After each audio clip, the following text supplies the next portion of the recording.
bienvenue dans cette nouvelle vidéo où je suis comme d'habitude très heureuse de te retrouver. Tu l'as sûrement vu dans le titre, mais aujourd'hui on va préparer des repas vide frigo. Je pense que je vais faire un genre de meal prep. Alors je sais qu'il y en a une il y a vraiment pas longtemps pour le coup, mais ici l'objectif c'est de vider le plus possible pour que je puisse, à partir de déjà la prochaine vidéo, organiser un défi tout petit budget. Donc la prochaine vidéo sera un retour de course et celle d'après toute une semaine dans mon assiette pour un budget très restreint parce qu'avec tous les prix qui augmentent, etc., je pense que ça pourra bien t'aider. Je pense que je vais me fixer un genre de budget de 20 € par personne. Mais avant de commencer ça, je voulais un maximum optimiser ce que j'ai parce que c'est comme ça aussi qu'on arrive à faire des achats, des courses petit budget. C'est en optimisant ce qu'on a déjà. Et du coup, même quand on a l'impression qu'il n'y a pas grand chose dans son frigo, on peut toujours cuisiner certains repas.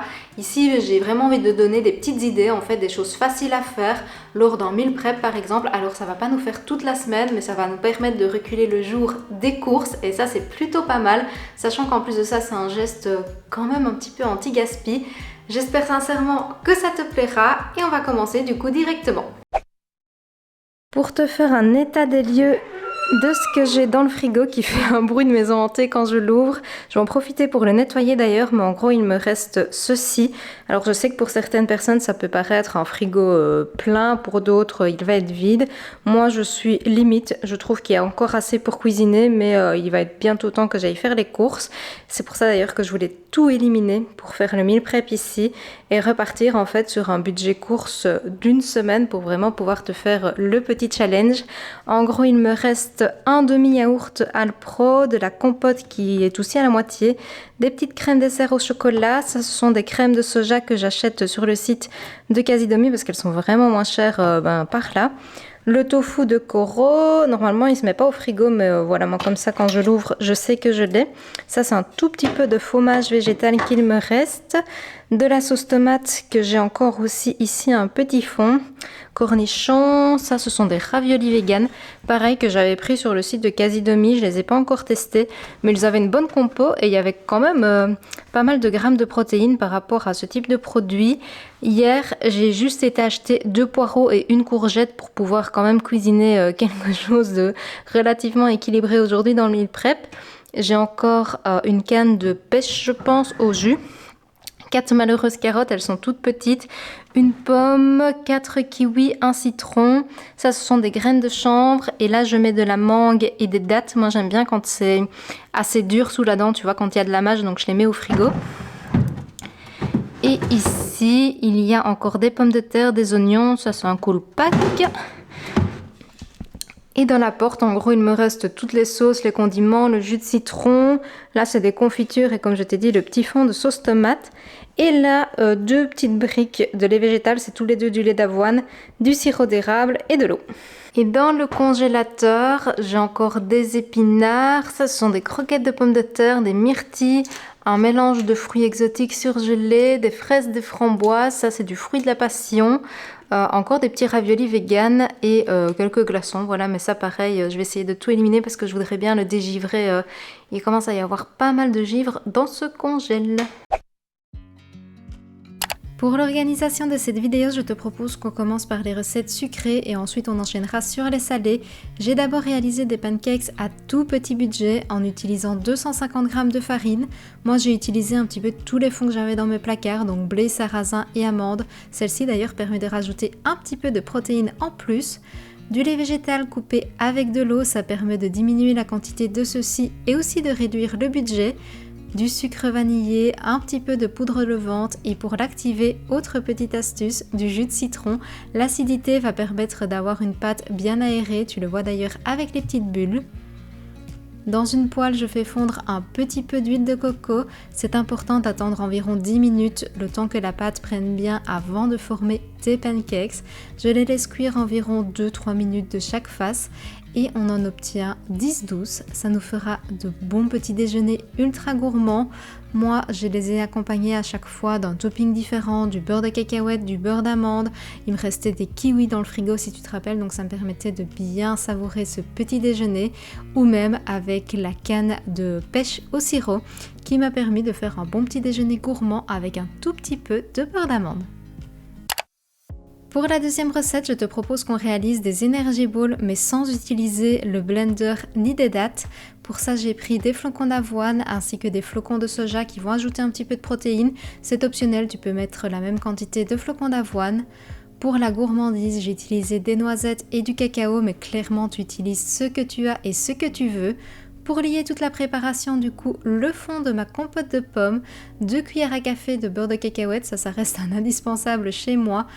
Dans un plat sur le côté, je mets un petit peu de noix de coco râpée, mais là encore, tu utilises ce que tu as. On forme nos balls, on les roule dedans.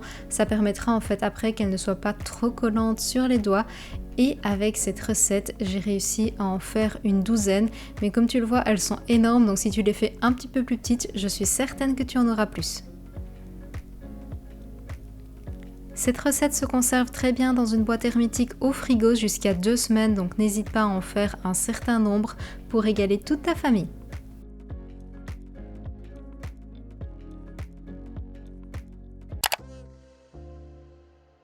Et on enchaîne avec la dernière recette sucrée de cette vidéo. Pour ça, j'ai voulu utiliser les fruits que j'avais dans le congélateur en réalisant un pudding protéiné. Je les place donc dans un verre et je réalise celui-ci à partir de graines de chia. Je vais le mélanger avec de la protéine végétale, tarte citron ainsi que du lait. Ça permet en fait de bien le faire gonfler et surtout la protéine permet de bien équilibrer la recette, mais elle est optionnelle. Je n'ai plus qu'à assembler le tout dans mon verre. Je forme plusieurs étages parce que je trouve que c'est plus gourmand. Et sur le dessus, j'ai mis également quelques myrtilles que j'avais également dans mon congélateur. Cette recette est hyper gourmande, très savoureuse, riche en oméga 3, ce qui n'est pas plus mal, et en même temps en protéines.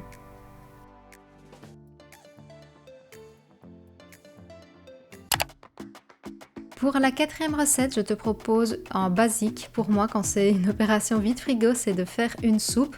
Ça te permet d'avoir des légumes en plus assez facilement et d'accompagner un repas. Pour ça, je te propose ma recette qui est d'abord d'émincer un oignon indispensable dans la soupe et je vais le faire rissoler dans le fin fond de ma margarine que j'avais aussi. Tu le laisses bien rissoler, ça permet de développer un arôme de dingue. Et au niveau des légumes, là tu utilises clairement ce que tu as. Si tu en as encore dans ton congélateur, vas-y, c'est le moment de les éliminer. Je recouvre le tout d'un petit peu d'eau, faut pas que ça dépasse les légumes, du bouillon de légumes parce que moi je trouve que ça rehausse parfaitement la saveur. Moi j'ai tout passé dans mon blender et j'ai obtenu 4 portions de ce merveilleux potage. D'ailleurs pour l'accompagner, j'ai systématiquement chez moi soit des petits pains à cuire, je trouve que c'est hyper pratique, pas du tout cher, ou même parfois des galettes de riz avec un petit peu de houmous par exemple, ça fait parfaitement l'affaire.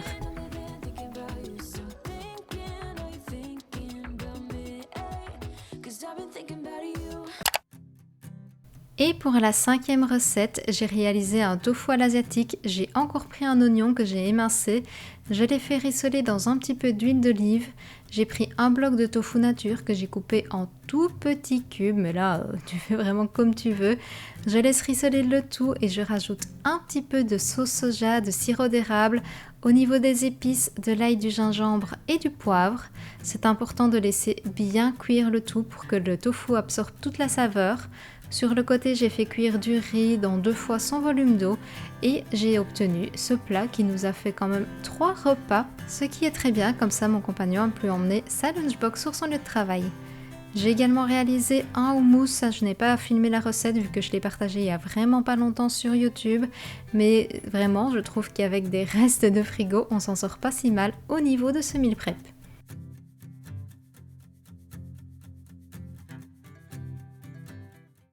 J'espère sincèrement que cette vidéo t'a plu, qu'elle t'a montré que même quand on n'a plus grand chose, on arrive toujours à se faire des bons repas économiques et relativement équilibrés. Pense à t'abonner si tu ne veux pas du coup rater le défi petit budget qui va commencer déjà dans la prochaine vidéo. Ici c'était une série en fait de 3 vidéos où je voulais vraiment te prouver que oui, on peut manger pour un petit montant même à l'heure actuelle. Et j'espère sincèrement du coup que les prochaines vidéos et celle-ci t'a plu. D'ailleurs pense à me laisser un petit pouce bleu si c'était le cas. Sur ce, comme d'habitude, prends soin de toi et je te dis santé!